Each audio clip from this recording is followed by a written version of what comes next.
My name is Carole Demesmin Mawoule, and I'm from Haiti.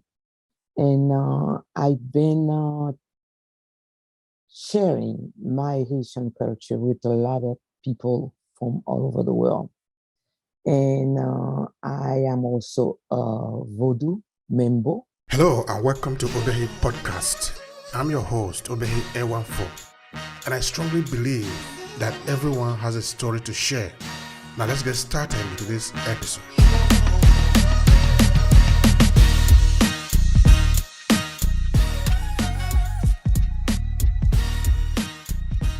Which means in other language that probably you share more as a priestess, a spiritualist. And those are all the things that I teach also, and I share culture with other people.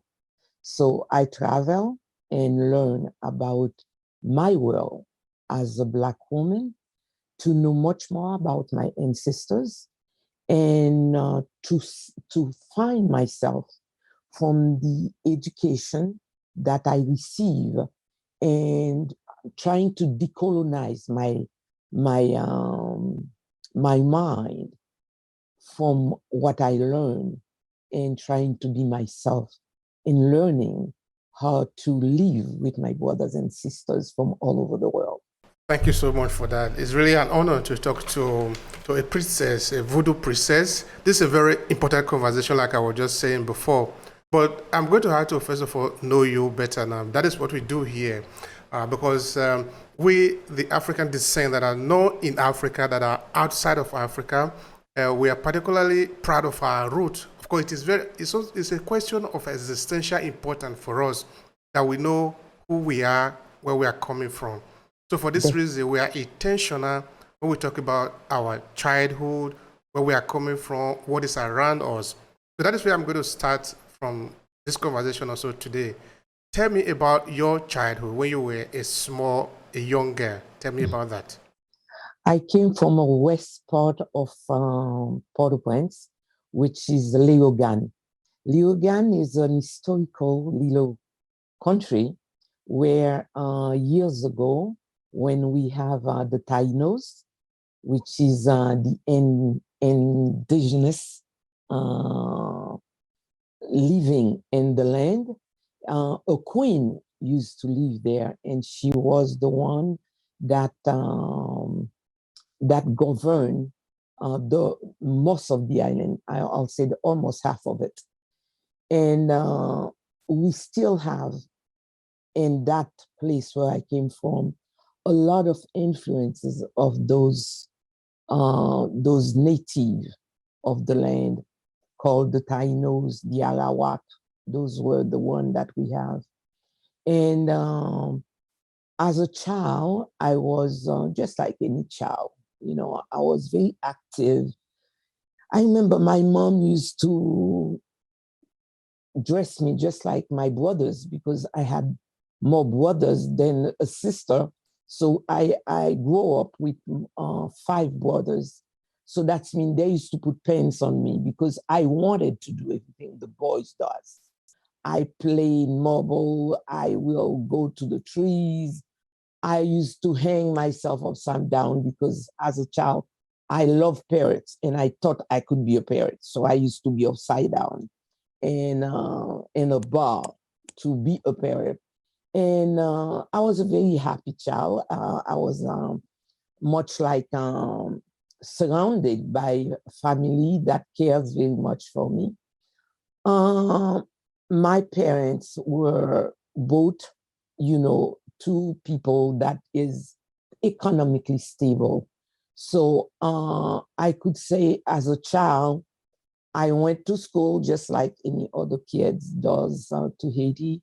But being in the suburb of Haiti, I grew up with a lot of love. In us, you know, in Léogane, where I came from, we were everybody's children. That's mean the neighbor is like my mom. We call the neighbors auntie. We call them uncle.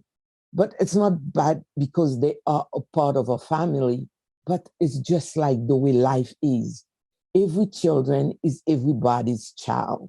So it's like when we succeed, it's like the whole neighborhood succeed because the kids grow up and they became mature and they became very good, you know, fine men or women, and everybody's happy.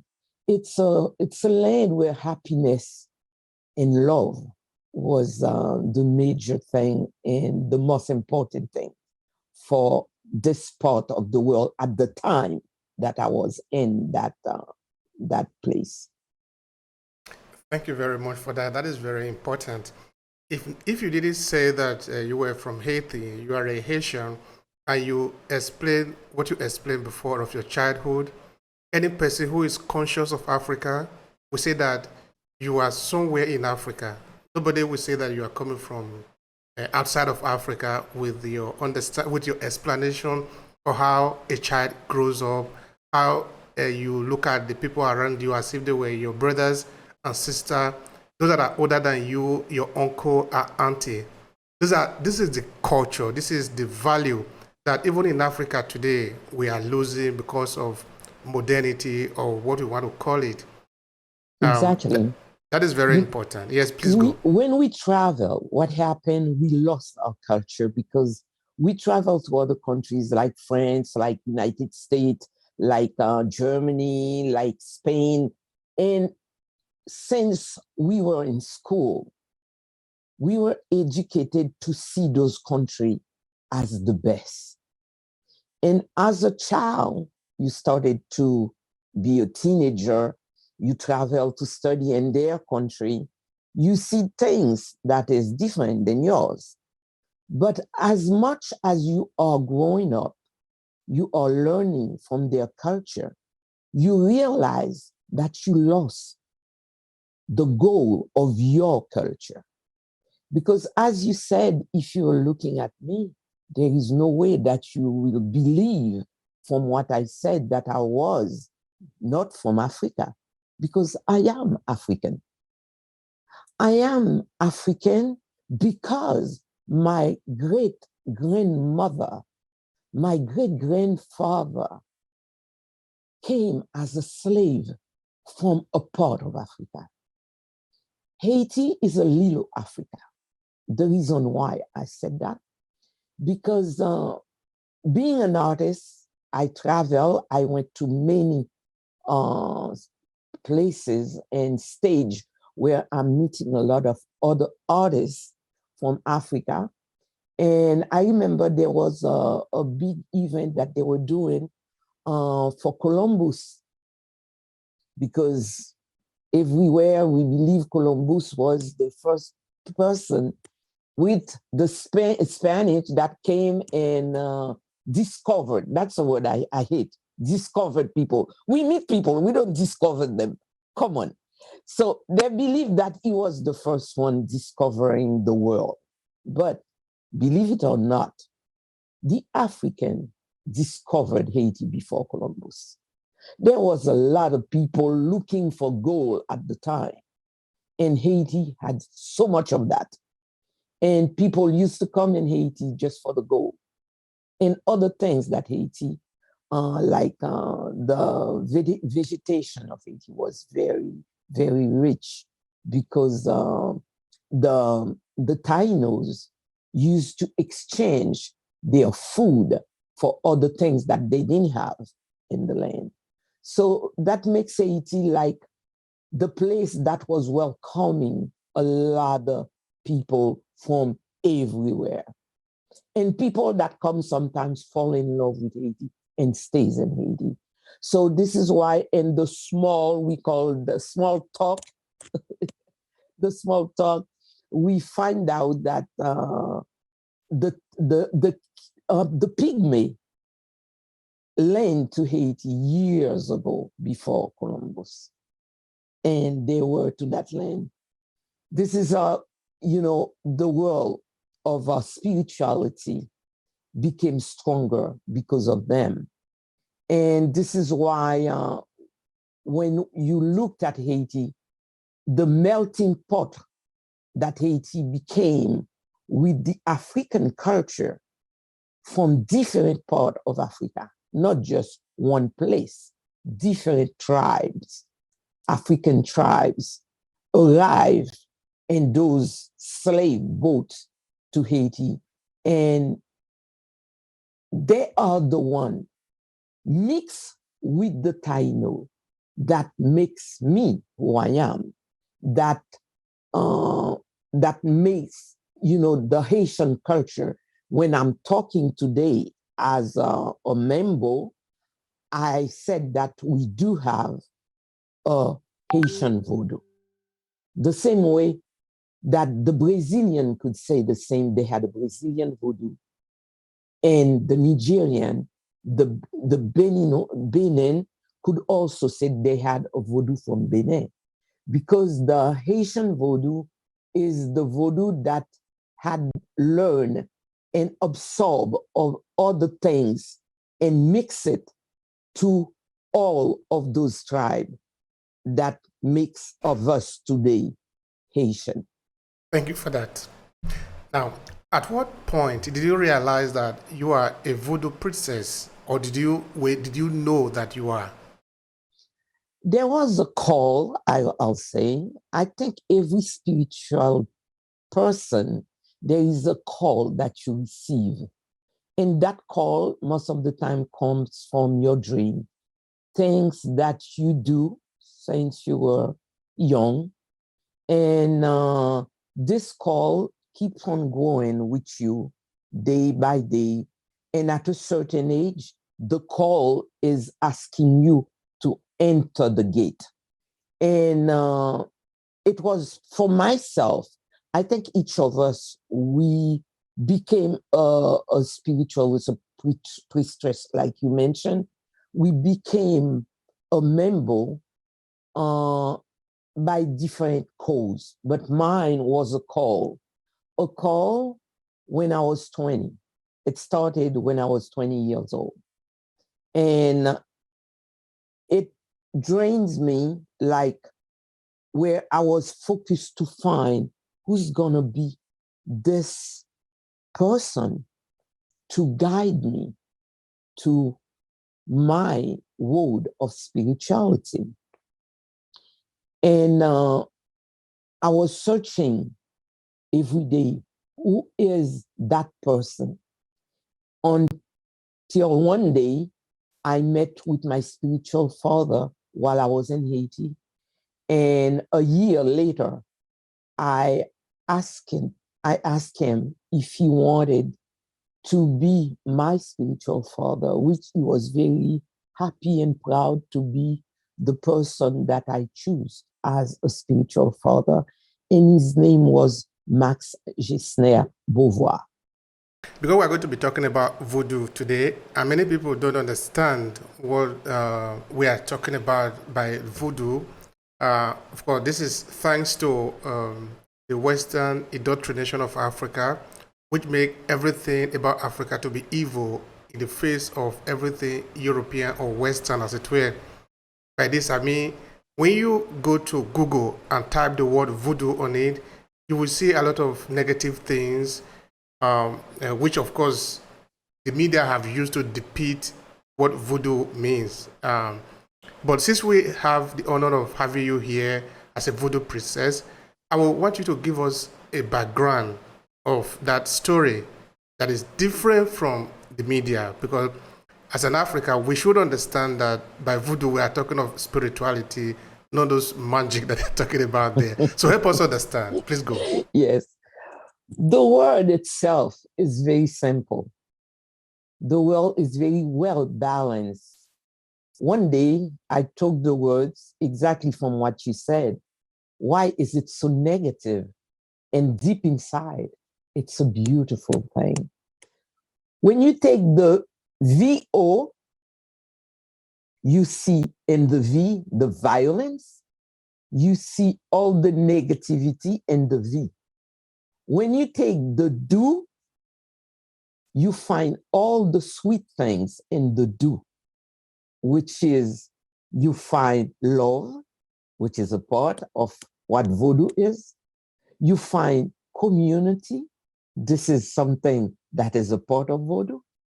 You find, the way that people embrace another person next, another neighbor, for an example. So it's learning how to live together, even if we think differently. But we need to live with love because we are human. The philosophy of Vodou is right there. And I think if you take the word cult, because some people consider it, well, it's cult, but a cult that doesn't believe in God.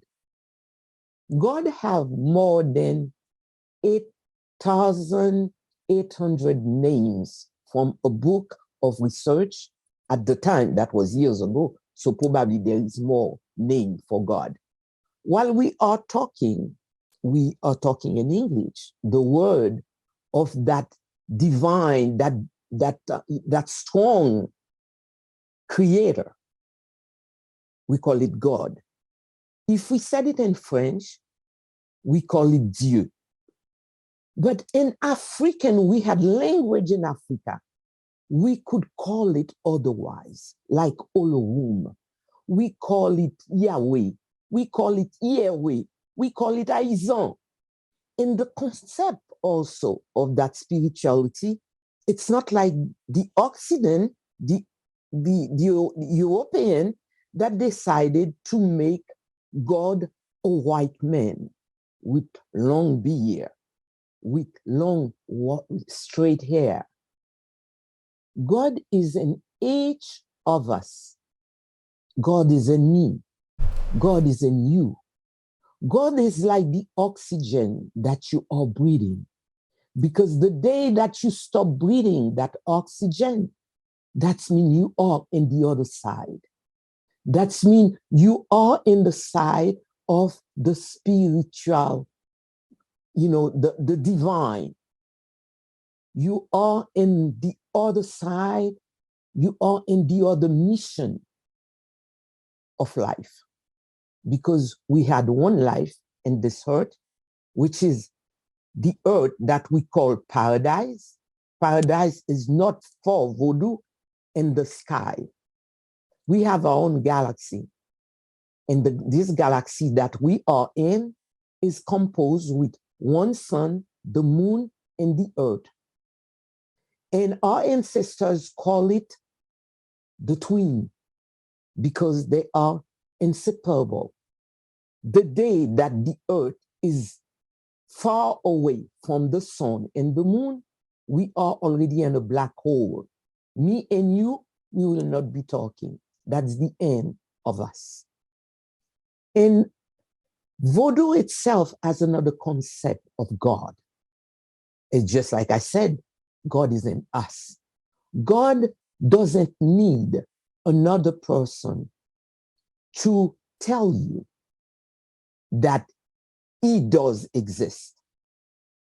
Because in Vodou, as soon as you are born, you were present to God as a baby by putting you up the same minute that you're born, where they put the baby up and present the baby to the gods, not just God, to the gods. The reason why in Vodou we put gods in plural, that's because the creator himself has branches. It's like a government, a lot of branches, because in those branches, each of those divinity is responsible to protect different energy that is around us. We have the river. We do have a divinity for it to protect it. We have the ocean.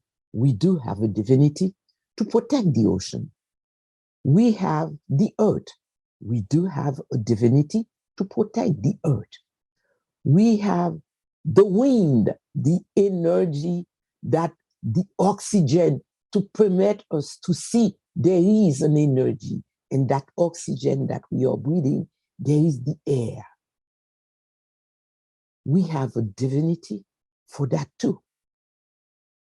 That's mean all of this creation by God, with all the representative that God gives us, it's for us to protect the whole creation of God. That's the African way. This is why in Vodou, we are so tight with the environment. Because Vodou is not just like people believe a religion. It's more than that. Because as African, we find our medicine in the leaves, in the forest. This is why we believe and protect our forests. Because the medicine and the food is at the same place. And this is why we take all the divinities and all the gods for everything that was created for us and everything that our ancestors went through to help us to appreciate what we have in this world. If, like for the Day of the Earth, which is the month of May, we call it the month of the earth, because wherever you are, this is the month where the leaves started to change. It's like Mother Earth is giving birth to another child. This is another year that started years ago. This is when our ancestors could see the months. If you go to the old Egypt, to the Kemet, you will find in their calendar, May was the month that brings spring, where everything started to grow back to the earth. Because if you're in a cold country where you have the snow and the change of the season, you will find the month of May is the month where all the flowers is coming back, and the earth is full of beautiful flowers. All the leaves started to change to be a very light green. That's when all the trees is giving birth again to their branches with nice leaves and etc. etc. So in Vodou, every part of this earth is a part of us. It's a part of our spirituality. It's a part of our I'll say, a survivance, the way that we survive with all of this that is around us. Vodou is all of that. And Vodou has a balance. Vodou doesn't believe that everything is when you die. Black people, I don't know if you realize that.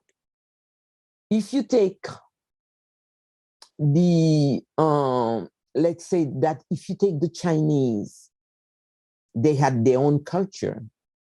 They had something that represents a creator for them that has a resemblance to them. You take the Indian from India, they have their own belief, their own culture. They had some divine, some spiritual thing that looks like them. That is a part of their belief, a part of their God. They give God a symbolic form. But when you take Black people, their God is white. There is a problem there. That's because we were colonized to see us as something inferior and to see a white world as something superior. It's not that I have anything against white. No, I believe in humanity. Vodou believe in humanity. If a white person comes to me in my kingdom, I receive that white person as a daughter, as a son, as a mother, even as a grandmother, with respect. That's a part of Vodou. It's to respect another human being. Humanity is something that we teach a lot in every aspect in the Vodou world. We live in community. And when you go to a Vodou, what we call a lakou is where there is a leader. It could be a member, that's a priestess. When I say member, that's what it means. It could be a hunga, and that's the leader of the community. The community could be like, when I say the lakou, it's a little community that could have probably 200-300 people living in the community with a leader. And we live together, we work together. We have something called the kombit that we came with that culture from Africa. The kombit, it's when we have a land and we need to plant something, let's say the avocados, or let's say potatoes. The whole community come together and they work together and they share the food together. They take half of it, they go in the marketplace, they will sell it, and half of it stays for the community. When they kill like a cow or a goat, whatever, an animal is killed, it's split, where each person in the community get a piece for their family to eat. And that's a culture that we came from Africa. And we grow up with that culture in Haiti. This is why Haiti has different tribes of African that came to this land. Some of them disappear, can't support the slavery. Some of them disappear, but some survive. And the one that survived, I am a descendant of the one that survived. And with them, we learn the African culture mixed with the Taino culture. This is why, as I said before, we have what we call the Haitian Vodou. Thank you so much for that. This is very interesting.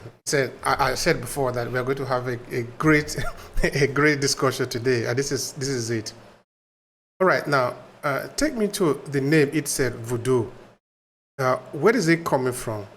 Can you say anything about that? It came from Vodun from Africa. The word has changed by the traveling from Portugal, Brazil, the ocean to Haiti, to different parts of the world. And the words has changed to Vodou instead than Vodun, which the Africans said Vodun. When they said Voodoo, we said Voodoo. Himself, they said Vodun. Vodun. This is the difference of the word. But the word came from Africa. The word came, the Vodou that we are saying came from Alada. And when a Haitian died, a Haitian that practiced Vodou died, they said that they are going back to their ancestors in Alada. All right. So, but what does it mean, the Voodoo? What does it mean, the original name itself coming from Africa? Does it have any significance? The significance is everything that I just told you. This is why I said Vodou is more than a religion, because it's combined with so many things. Vodou is this balance of us as a Black person with another belief that doesn't believe that there is a God It's when I die, this God is ready to receive me in his kingdom. The kingdom of God is here in this earth. We believe in what we see and what we touch. That's Vodou. We don't believe then when we die, we will go to God. We believe we live with God. God is in me while I am in this paradise called earth. And when I die, I will go to my ancestors and decided if I wanted to be back, depending how many times my reincarnation was already done. So You see, Vodou this is is all very that. yeah. Please go. Vodou is all that. It's not because the world that is practicing spirituality today took it from the old Kemet, which is us. God, we know God more than anybody else. Our ancestors was with God. They were the place called the place where the sun light because they did things that other people can do. And people used to go to the old Egypt just to learn, to see the beauty of it. And it's not that we are just inventing it. The skeleton is still there for people to go and see what my ancestors used to be years ago and what the Occident did to my ancestors and what they did to me by taking me from my world, by taking my grandparents from their world and bring them to another world. In Haiti, sometimes people ask us, there was a white man that I saw saying it on TV. He was a pastor. But as a pastor, that doesn't bother me too much because that's what they do. They destroy Black people. And when we have the earthquake in Haiti, and he was on a TV station saying that, yeah, those are the people of Vodou that God just touched and showed them that he does exist. How could someone that is a pastor tell you where a lot of people die and you told me that evil is with me because I don't pray God the same way that you do. I don't believe in your God the same way that you do. My God is love. My God, tell me any Black country, anywhere in Africa that they told you this African went to France or to Germany, let's say all the white places where white people said, this is my land, you know? So when I said Africa, Africa is my land. When I said Haiti is my land, I fought, my grandfather fought for that land and they got it in their blood. They accepted to die for it. And today, this is what I'm suffering for being Haitian, for seeing all the things that you're seeing in Haiti. That's because we had a debt with a group of white people because we took the army of Napoleon, the biggest army at the time. We kicked them out of Haiti. So that means Haiti is still paying for that. It's to show you if Africa could be reunited, the Black world will be such a beautiful and powerful one. Because our children will have their own books. The education of Black people will be done differently. Our children will start learning the beauty of their spirituality.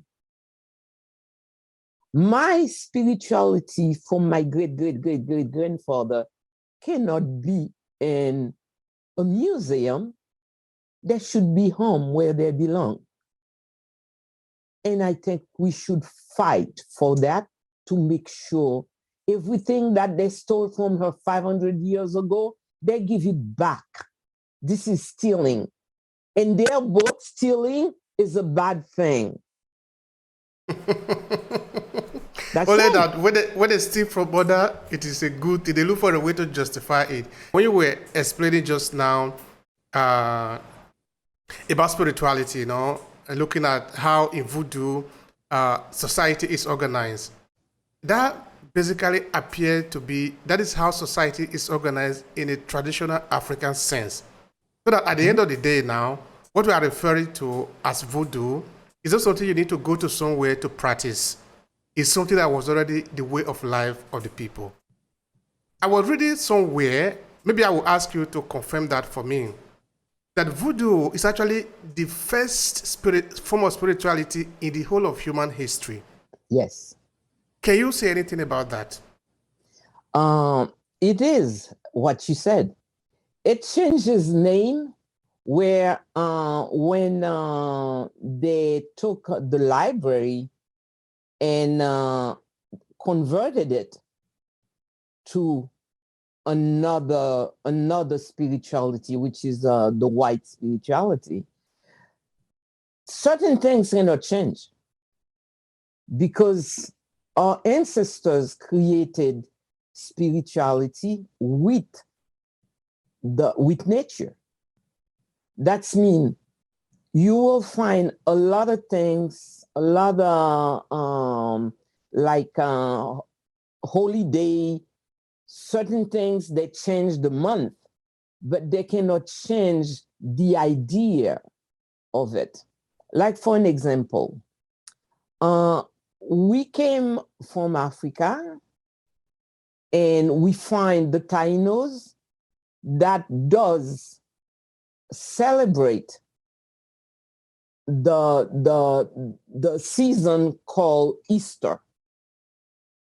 But when you take Easter is the change when the sun is changing. This is the equinox. That's the Easter time too. That's the time that they create the baby Jesus that was born in Bethlehem. But science today is searching in that little piece where they said Bethlehem was. There is no bones. They can't find anything. They can't find, but they find mummies from my world. They find a lot of entities in my world. My world is real. You know what I mean? I'm real. I have hair, I have skin. I am real. I have hands. I'm real. But baby Jesus came. Baby Jesus grew up. Baby Jesus was with a lot of Jews also because he was Jewish. Baby Jesus, there is no story about from baby going up to 13 years old. Baby Jesus went to a synagogue and said things that people was amazed.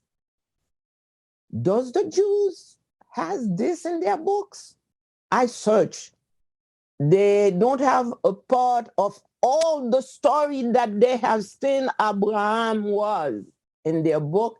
They don't have too much of that child that came and said things that everybody was amazed for his age to talk like that. From there, nobody heard of him again. The next time we heard of him, it's when he started doing a lot of miracles. Walking on the ocean, doing miracles with the fish, doing so many miracles. And then, 33 years old, they kill him. He's the Son of God. Why would they kill the Son of God? And that's the end of the story. And people since that time keep the idea of this statue of Christ being in the cross for generation and generation. A child once told me, how could human be so cruel to keep him so long in the cross? I never thought of it, but a child did, you know? So our story is different.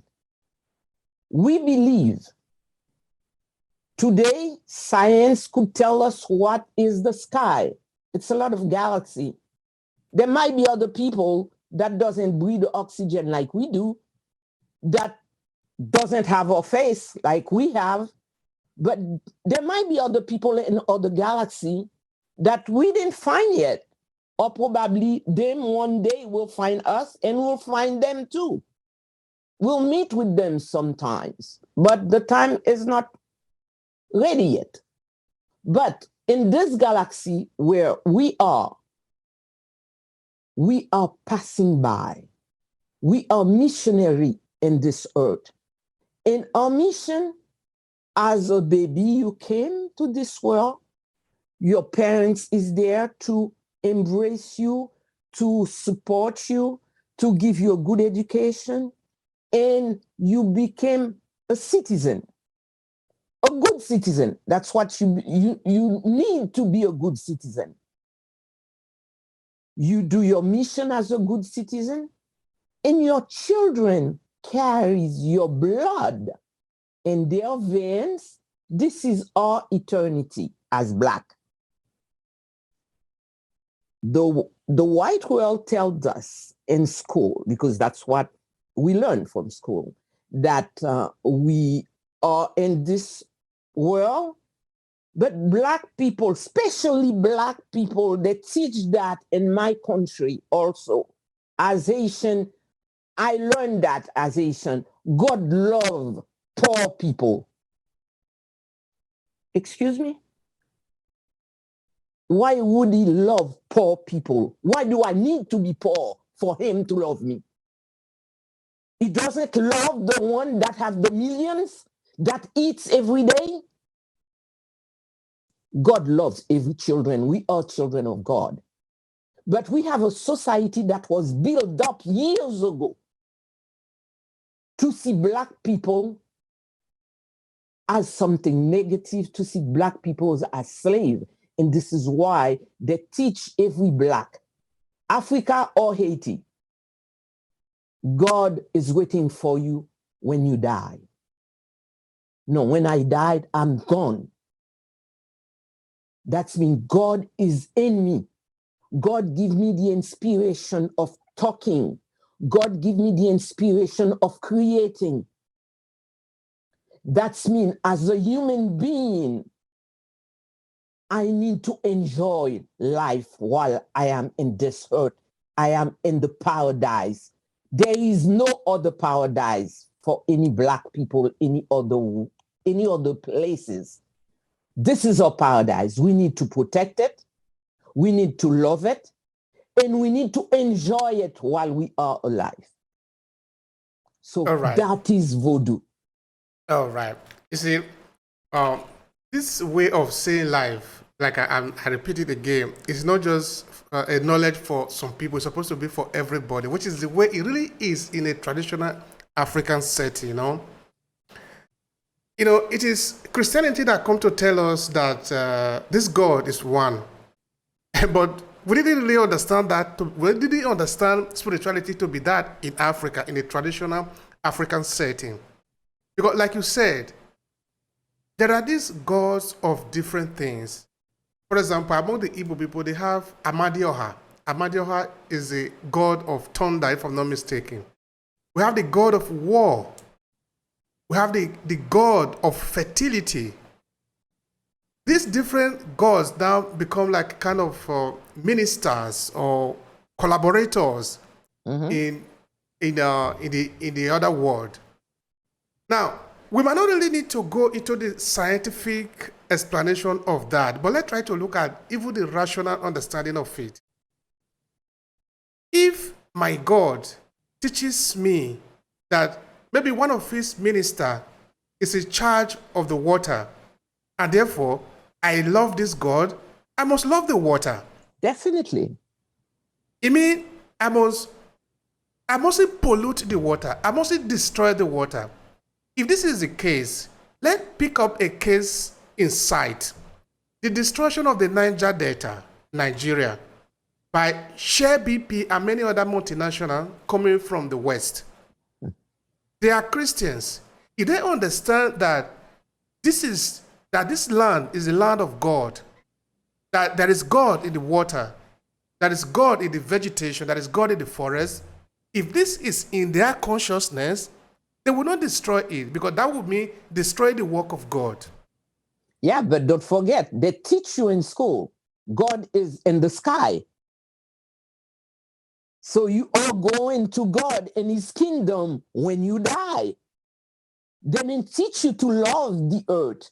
This is the beauty of my ancestor philosophy, because they were the one that created spirituality. They connected each of the gods with a part of this earth for us to respect it.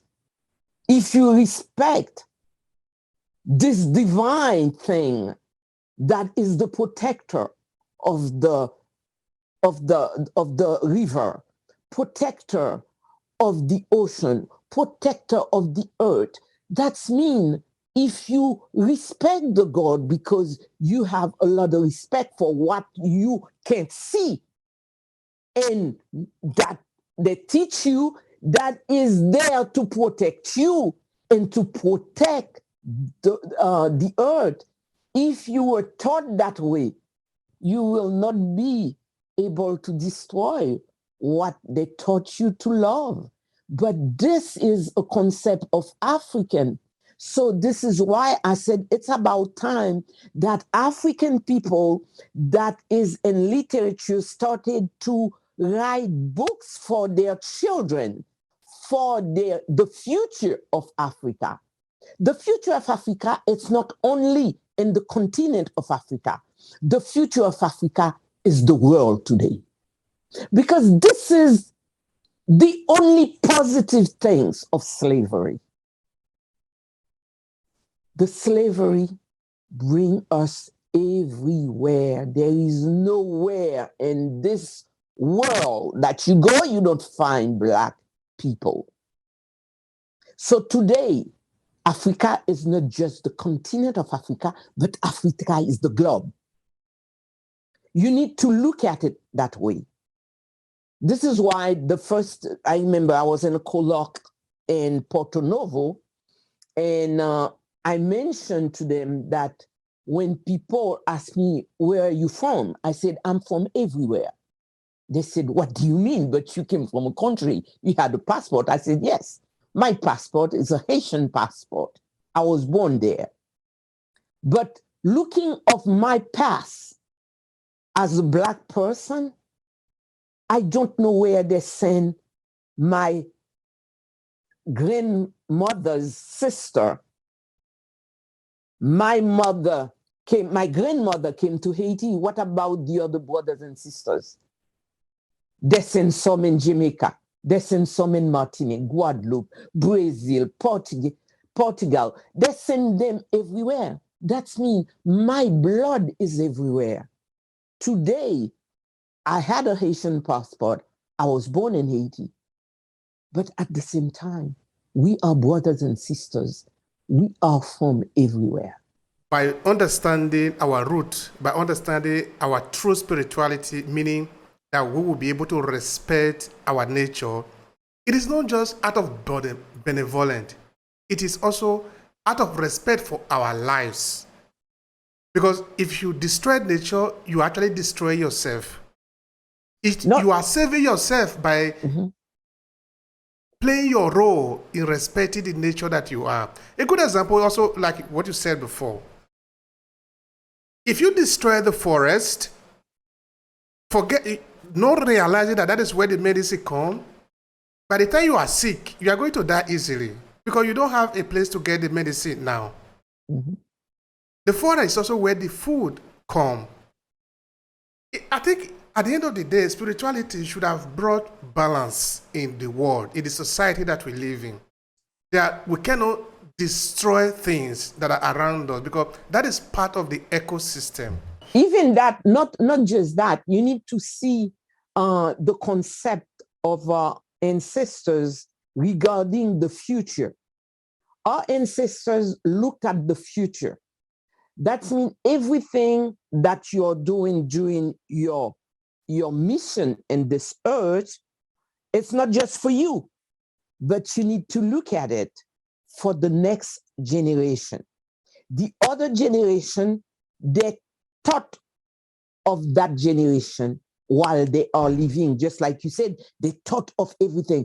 It's just like your mind cannot focus in just one little thing that interests you in this world, but you need to focus in everything that is a part of you, that is a part of your environment. Even in the Black world, our ancestor taught also of something very important. And I don't think a lot of people take a chance of talking about it, but I'm going to take the chance of talking about it. You see, in every society, there is a death as a punition. Like years ago, the king didn't like, or they said something the king didn't like. The king decided to kill this person with a group of people as a senate that was set up for his kingdom, where they could vote. Okay, he's bad, he steals something, he deserves to be killed. And they decided to put his head in something. They just cut his head.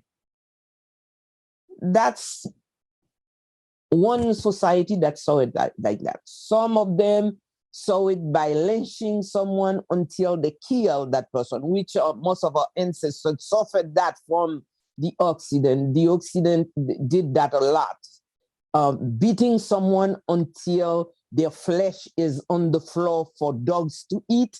This is what slavery was all about. It wasn't just someone forcing you to work, but someone capable of taking your rights, killing you, take your life away from you. That is how hard it was. That's another one. Or hang you. They just lynch you and hang you. That's another way. You see, our ancestors, they thought of it differently.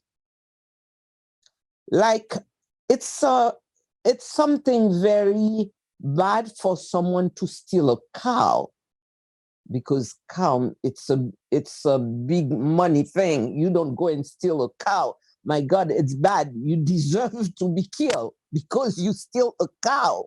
That's an economy situation that you took from another person. Our ancestors came with what we call the zombification.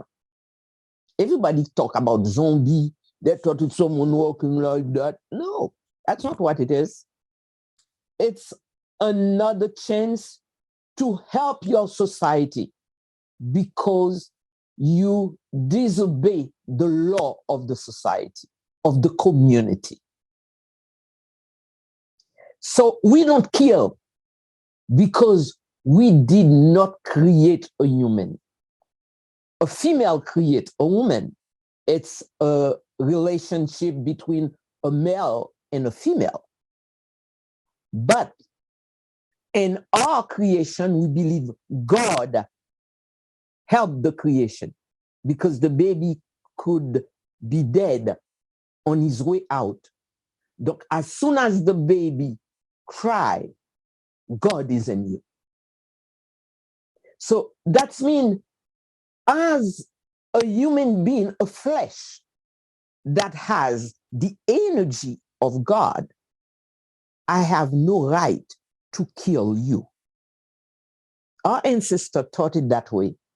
I will give you a second chance to help your society, to help your community, but not destroying you.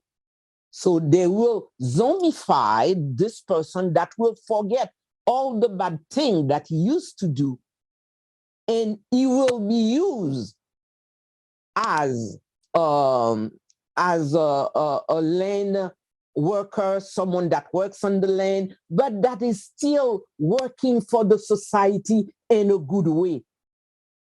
instead than working in the society in a bad way. Even that, our ancestor taught it differently.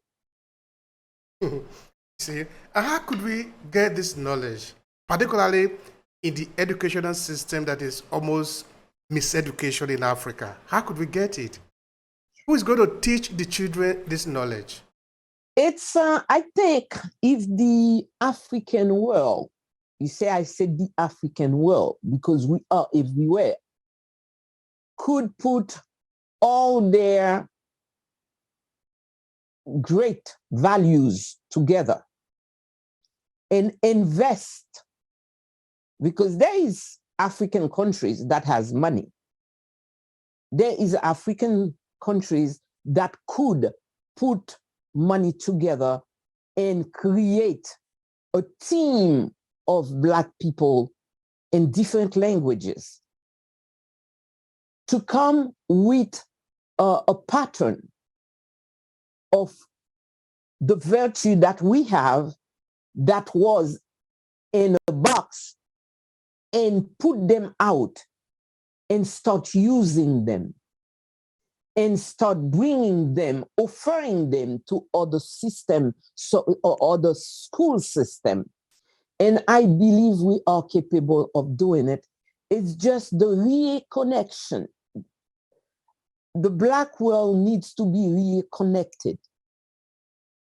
As soon as all of us, we are connected somewhere where we are asking, let's say that there is a fund that is there by Africa, by the continent of Africa, not just by Congo or Benin, the whole continent will put with other countries that is considered Black countries to bring all the best, teachers, literature, people that is in writing, people that could put their time together and find a way to create those books, translate certain books in our philosophy of spirituality. I think it's possible. It's just the connection is not done yet between all Black that is thinking. Because you see, in the white world, they had people that think. They meet every probably 3 to 5 years to see where the society is going. Except that me and you, we are included in their decision. Of course, they're looking for a way to make sure the system remains the same. That's right. And in medicine, when they are eliminating, we will be the first in the book, not them. We need to start reconnecting ourselves to think also for our people, where our people could have other people together thinking for the Black world. We are strong. We are not in minority. We're no longer in minority. That means we should have a group of intelligence, the way that they said for themselves. They are the intelligence that is thinking for the world, but I am in their world.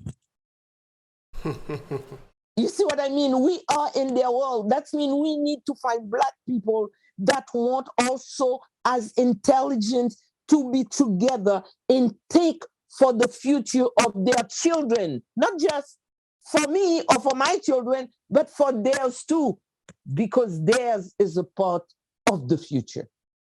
And this is where Black people is failing all the time, because Black people is looking at a superiority thing that doesn't exist for me. For me, it's my opinion. I think when you are well educated, you are well educated to bring a change for your community. Don't Absolutely. Go in the crowd that doesn't look like you. You need to be in your crowd because you're going to fall very badly in another crowd with all the intelligence. You're going to find that you've been abused all your time. But don't tell me that you feel abused when you're 90 years old, that you can give nothing more to your community. You need to bring what you have in your community. I looked up the success of a lot of Black as artists, as, athletic, football and whatever. I'm looking at their success. Few of them take or talk the way that we are talking. It's like I struggle to be there. So I don't need to have someone else struggle. It's not my problem. Let them struggle to come where I am and the pedestal where I am. I think when you are successful, you need to look at the community where you came from and see how much you could help with the money that you have, instead than having things over and over that you will leave, because the day that you die, you will leave all of this. You will leave with just you in a box. What if that is part of the design? Because you were saying before, no, that if you go to India, you see the Indian having their representation of God. Now we're talking of life and death. We need to be able to explain it to ourselves to make sense to us. If you go to China, the Chinese have a way of representing God to them, their life and their death. If you go to Japan, it's the same. But if you go to the whole of Africa, not even one country is exempted. The whole of Africa. The whole black world. Okay. Because don't take it for Africa like Africa is responsible. They've been colonized also, the same way that we all been colonized. But that is what we are talking about. Why can't we have our own way of interpreting our spirituality? Because what you are saying now, it makes a lot of sense. Now, these people that are highly placed in the society, where do they go to interpret their spirituality? When they are rejoicing, where do they go? When they make money, where do they go? Because all this will have a way of affecting the people. Beginning from a childhood, let me just put it this way. Speaking your language, your African language, was considered negative. For this, a child was punished in school for speaking what they call vernacular. Somebody think it doesn't make any sense. Okay, let's leave that aside. What about the dressing? That when you dress in an African style, it is negative. Okay, that doesn't make any sense. What about the language? That when you speak your own language, okay, somebody think it is not sexy enough. That is not very beautiful. You need to speak the Queen's English, you need to speak like the French do. That is the educated type of people. We think that doesn't make any sense.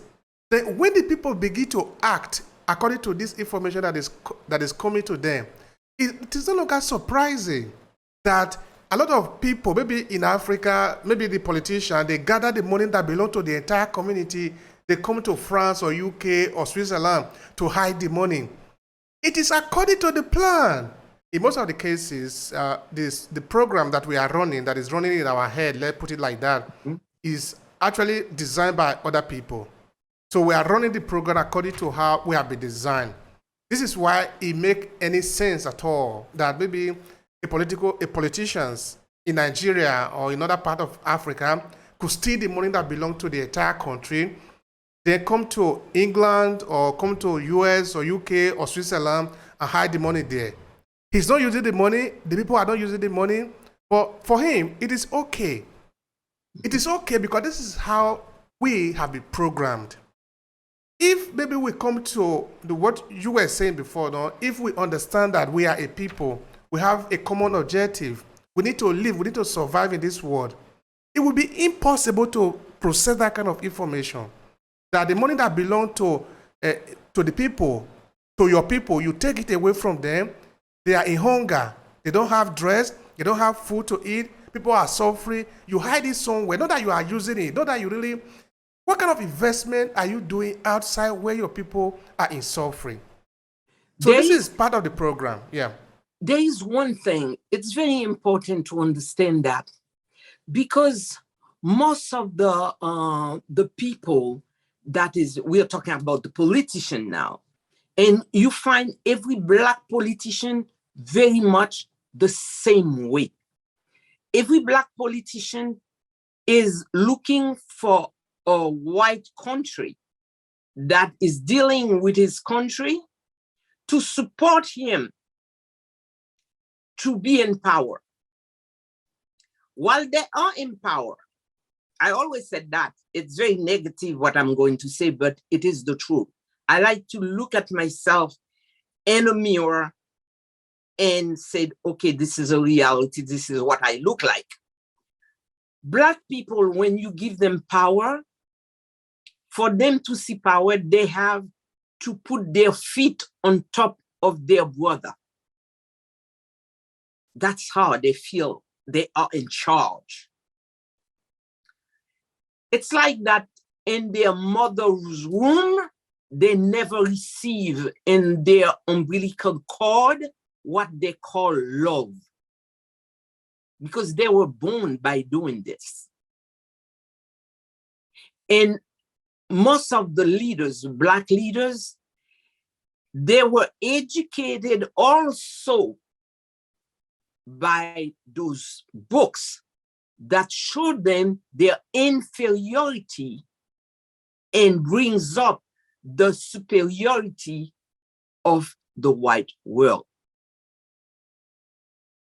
So when you take a Black person that takes money from his country to bring to another world, sometimes this also, it's an offer, because this white world is going to use that Black leader at the end when they are through using him.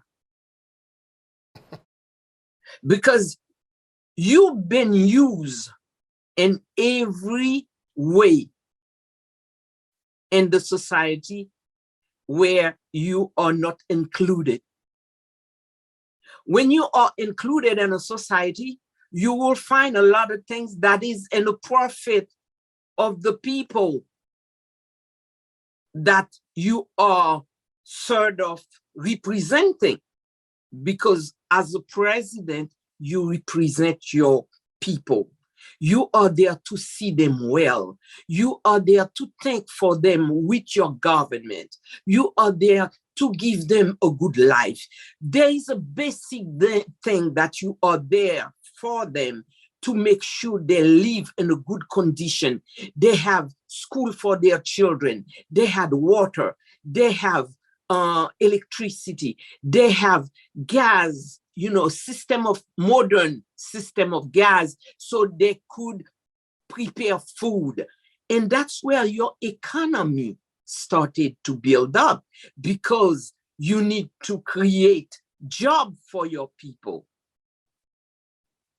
As much you create job, the money is going to work itself in the country, with the people, for the people.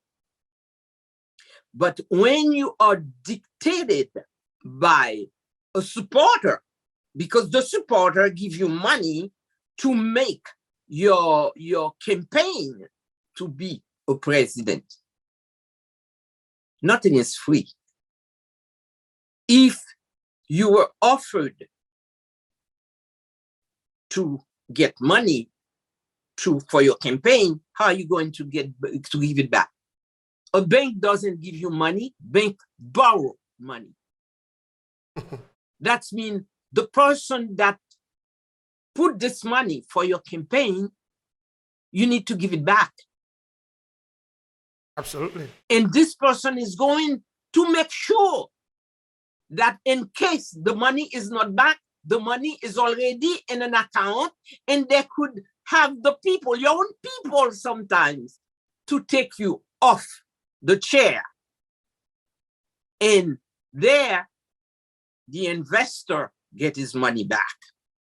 So that's the little secret of leaders that takes money of their country to bring it to other country, to put the interest in other banks instead having the interest in his country for his people, because the money is for the people. A case in sight, when General Sani Abacha was the president of Nigeria, of course, a lot of things happened at the time. And then suddenly he died in office. When he died, that was the first time that a professor in Nigeria did say that it was the first time he was hearing of the word trillion in terms of money. Because they have stolen money worth trillions of naira from Nigeria. That is the one that we know. But what is the one that we didn't know? Do you believe how many schools, how many things he will be able to do with that money? And he's dying without leaving at least his name in a big thing that he did for his people. This is what we're talking about. That's what hurt me. It will be so nice today. You will be talking about him and saying, do you know, he did some university. He did more than 3 schools for children. He did a lot of houses for his people. It's because of him the people is not, in a storm where, there is malaria, there's a lot of... Why don't they leave their name with beautiful things for people to write after them? Yeah, because of the miseducation. Because if you have been confused, then you do according to the program that is running in the head. Yeah, the program is there. The program is there. It's program in your mind, to see things that way, where you leave everything behind and you think for some reason. And the worst part of it, these people with all the money, they are not happy like I am. I don't have to look behind me. I'm so happy. I'm going out. I'll do whatever I want. I'm free. I feel free. But with this kind of money, they are watching the money there every day. They don't go out. They don't eat out. They don't do anything. Everything comes to them because the money became like the gate of a prison. Why didn't people like freedom? I like freedom. You know what I mean? I like to be free. Let's put it this way. If maybe, for example, the value, the philosophy of voodoo were preached to African people, say maybe Africans have understood this, the value that is hidden in this, what would it change in the way that we rapport among ourselves as African in the African world? It will help Black people to respect themselves. It will help Black people to feel their how should I say that? I'm trying to get the right word because I'm thinking of it in French and the word is in French in my head. It's like where you know exactly who you are. Someone doesn't need to tell you the way that you see Black people is putting cream in their face so they could be lighter. Those are inferiority. You were born with your color and you are proud with your color. I'm proud with my color. You see, I'm not going to put anything to make my face lighter, my skin lighter. My melanin is something, strong in my body. I need that. And I don't think people should do this thing. Those are the things that makes you look inferior when you do those things. That's because you don't believe yourself as a Black person. You're trying to be what you cannot be. You see?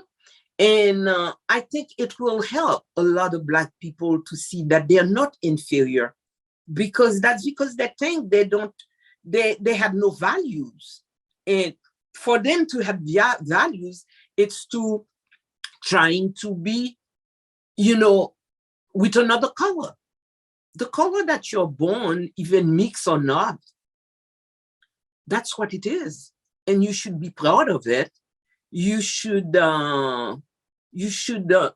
accept it And I think that type of education will bring more Black people up to their, to their belief that, they're not just people without a past.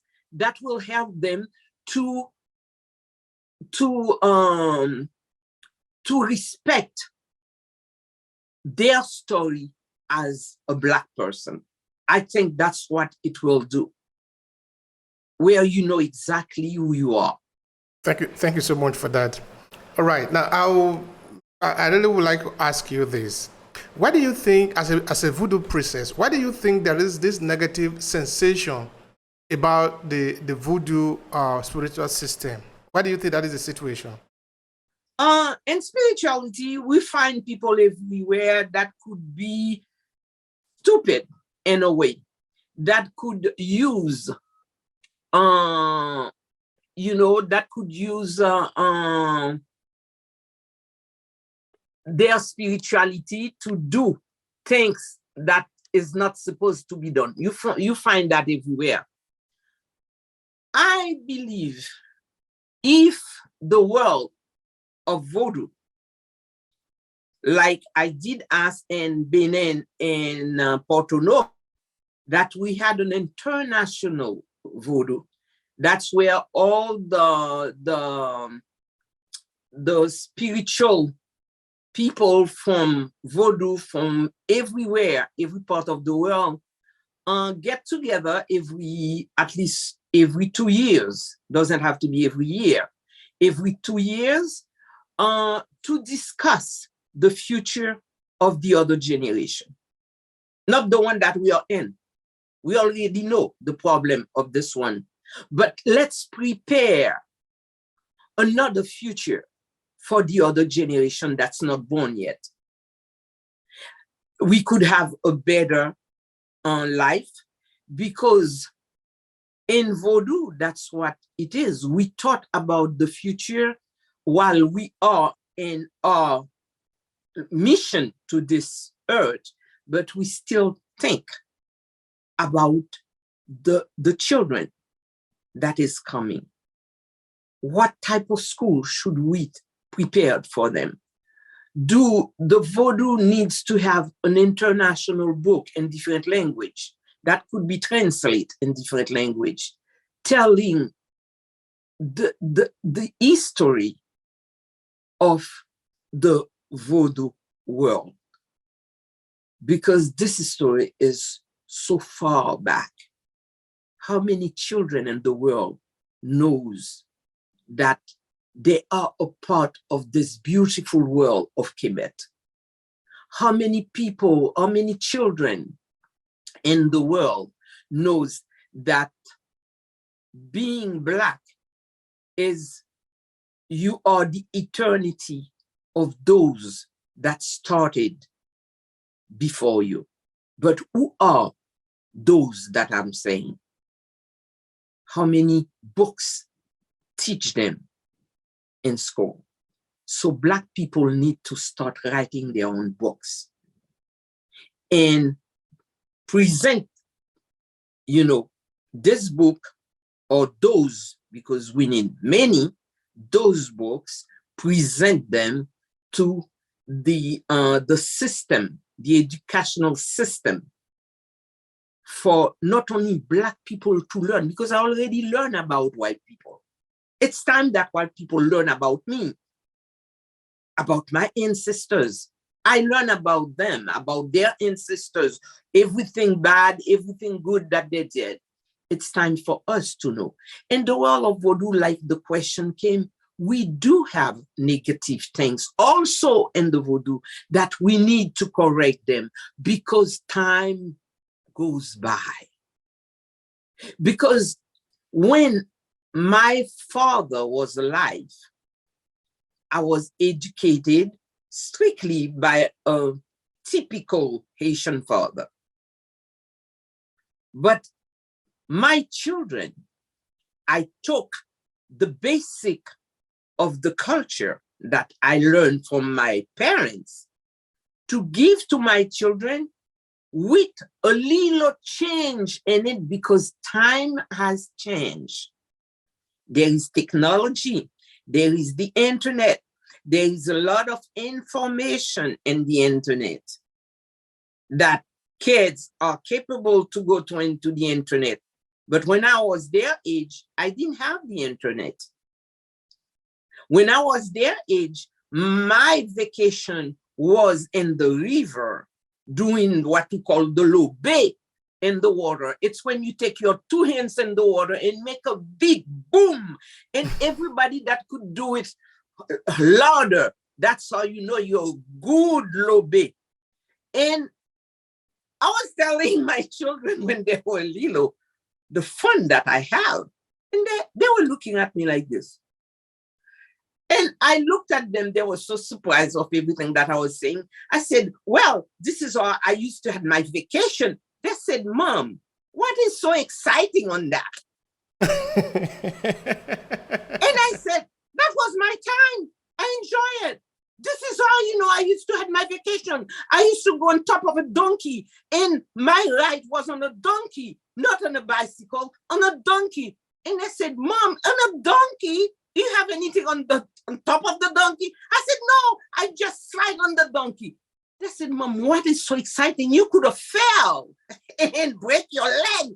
They could have seen all the negative things.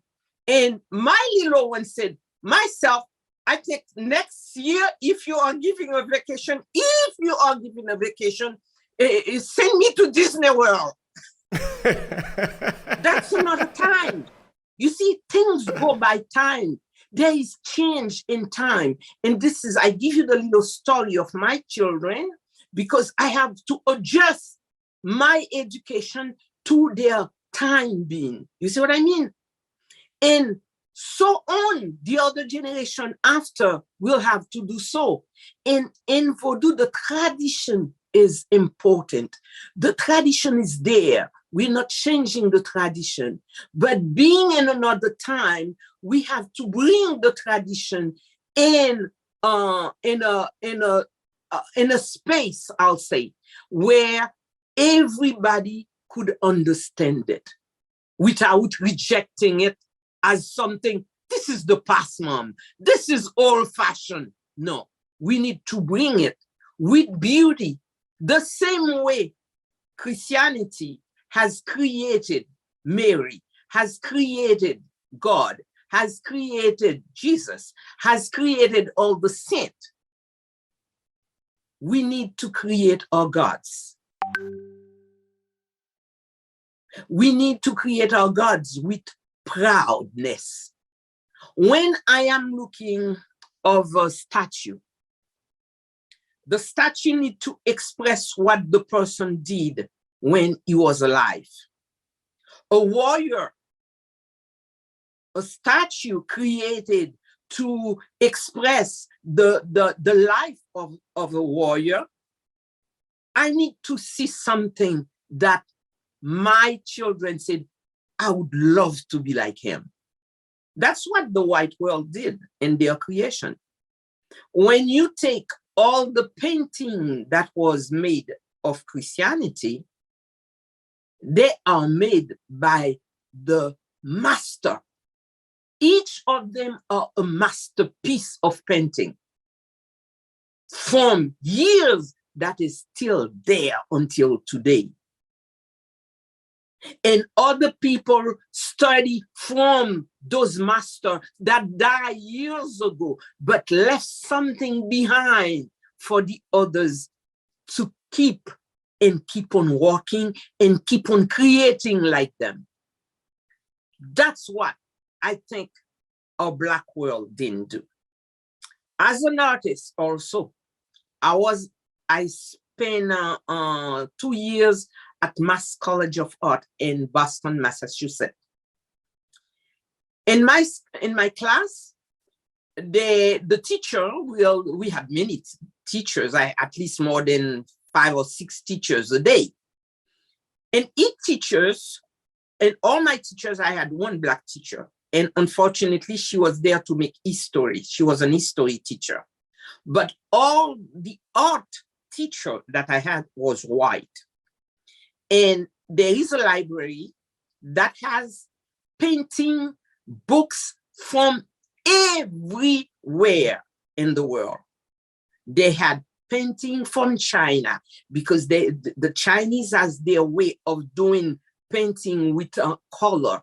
I mean, with watercolor. So they have all these things and books that you could learn. Painting from Europe, all the collection in Europe. But all the painting from Black American, they were behind in the shelf. One day I went to one of my teachers. I said, you know something? There was some homework that I was supposed to do. And I said, in my homework, you told me that my colors are too bright. But all my life, I've been in the island. And those colors exist in my brain because my eyes pictures them when I was a little girl. It's in my brain, it's there. I don't need to be right across of a picture to make a painting because in my brain, I pictures a lot of things since I was a little girl. But you want me to paint like Michelangelo. You want me to paint like the European. Is there any painting from Black people here? And he said, yeah, go to the library and look in that section. That's the section that you will find all the Black painters that been doing a lot of painting. We collect them. There's a lot of Black from America and other part of the world. And when I went, I asked the supervisor, the person that's up front, would you show me the section of the Black painting? It was all the way in the back. And that's where I spent my life being in the back. So sometimes for you to know things, you need to go in the books that's in the back, because that's the book they don't want you to see. And definitely, if you're Black, this book has to do with your race. You need to start doing that. Read and try to find information about people that is a part of your world. Because it's like I said to people, that's the other part of my art, being a vocalist also. In Berklee College of Music, where I learned how to sing, how to arrange my songs, do things like that. In that school also, I learned something. You see, a Black person, while we are talking in spirituality, also comes with music. Black people sing. Black people sing their soul in things that they can't speak. And that's where the blues came from. The blues at the time, it was the blues, that was the time where a lot of Black people cannot talk, is looking at things with their eyes, and they can talk about it. And they find a way to sing it. So it's something that comes inside. It's your soul. It comes inside of you. There is nobody that could sing the blues like a Black person in America. There is nobody that could sing jazz like a Black person in America. White people sing jazz too. They learn it because they could write it and read the notes. They do. But there is something when you're listening to a gospel woman, a Black woman singing gospel. This is the spirituality they destroy in a Black person that is singing the gospel, and that energy comes in that body, in that gospel, and let it out. Even if I don't like Christianity, even if I don't believe in it, a Black person is singing gospel, I feel it. I have my skin started to tell me, this person is connecting with you. And the same in Vodou, there is a lot of people, when they looked at the Vodou didn't keep his history by writing in a book or by design like the Greek did, like the Egyptian did, but Vodou sing the reality of their past. If you want to search in Vodou, you go to Haiti, you're gonna start first of all to learn Creole, because the Vodou is in the Creole world. You're gonna learn the language and you're gonna start learning the music, because everything that was going on with those Africans is in the music. And in the music, you will find different languages of Africa in the music, because Haiti is a little Africa. It's like a synthesis of Africa, where all those tribes that came from Africa came with their own rhythm of drums, came with their own drums, came with their own a feeling of music. And you will find the Nigerian Vodou inside the Haitian Vodou, the Vodou from Congo inside the Haitian Vodou, the Benin inside the Haitian. You even find music. I remember when I met it's a professor, that's Orona Agwesi in Benin, and he sang for me a song that he came to Haiti, and a member in Haiti, was singing that song, and all the words was in Fon. And he said he was so amazed, he can't believe it, that these people could save this language for so long with a little song. And everything was well said, because sometimes with language, years pass, I heard it from my grandmother, and I'm going to sing it, but I didn't quite pick up all the words, and the words will change. You see what I mean? With time, the word changed. But he told me that not one word was bad. Every word was exactly what it should be. And he took the woman's hand and he was shaking her hand to tell, you're talking my language. This is from Benin. You're talking my language. And he told me he was so happy. And in Haiti, you will find things like that will surprise you. There is all the language of Africa in Haiti. Thank you so much. That is really lovely. I'm most certain that we're going to have also another conversation. Maybe when we'll be looking into your artistic work, because those are also because you have a lot of interesting things to talk about. But for this one, this is important. How would you conclude this conversation? What would be your final message here? Kind of your final thoughts, or how to conclude the conversation on Vodou? I will say that the whole world is going through a very deep difficulties of trying to readapt themselves to a new code. As they say, it's the new code that they are entering. For me, they are entering into another gate. And that gate is a gate that need the change in our society. We are all looking for that change, Black and white. You're looking for it. I am looking for it. And we cannot look for it today in one side. We need to sit together and renegotiate. We need to renegotiate the future of this world, because we are in the same boat.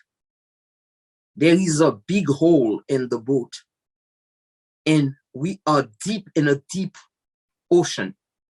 So the water is coming in the boat, it's going to sink. And all of us will not be able to survive by swimming to the shore. We are very far from the shore. So let's think together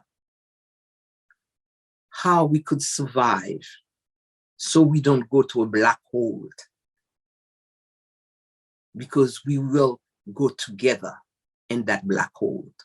This is the most powerful of it all.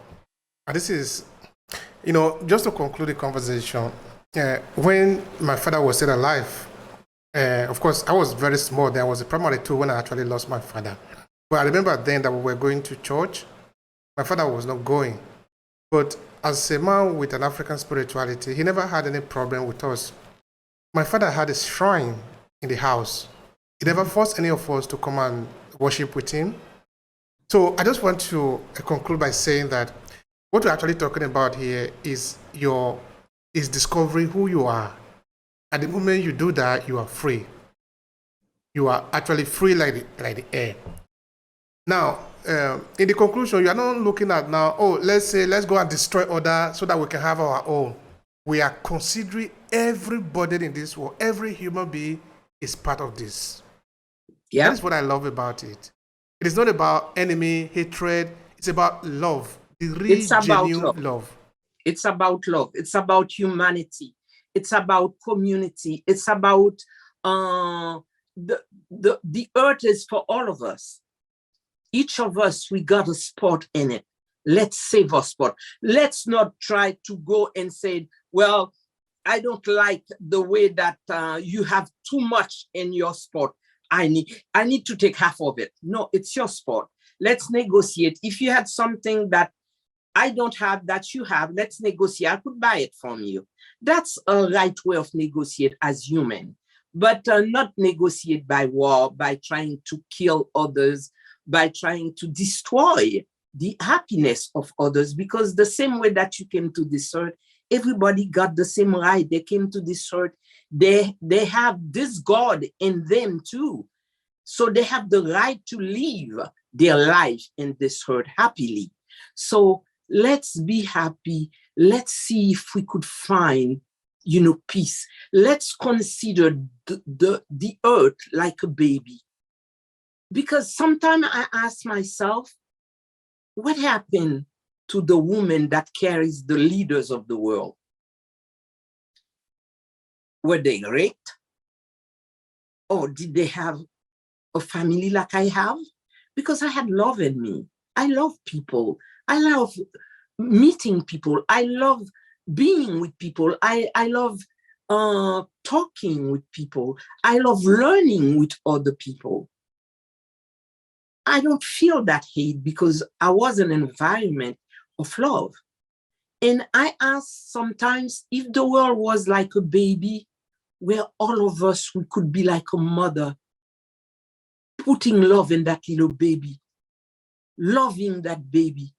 If we could love the earth like a baby, like we love our own children, how beautiful this world will be. How happy could all of us be? We won't have so many negative things like we have slavery of little children for sex. This is a nightmare when I'm looking at documentary of the things that goes in the world, like the children that they took them and sell them for their organs. And this is things that's going all over the world. This is no longer something hiding. It's an open book now. And the world doesn't need that. We need to be in a happy world. And that's what's missing in this world. Wherever you are listening to me, let's make the effort in your side. The same way that I make my effort to change from all I learned that could make me, with that hateful thing. I discovered myself. I find myself. I am proud of who I am as a Haitian woman. And as much I would love every woman of the world to find themselves like I find myself. Thank you so much. I appreciate it. I really do. Thank you. If you enjoy this podcast, make sure you subscribe so you never miss any of our future episodes. Rate and review Obehi Podcast and share with your friends who might need it. I remain Obehi Ewafo. Thank you so much for listening and talk to you in the next episode.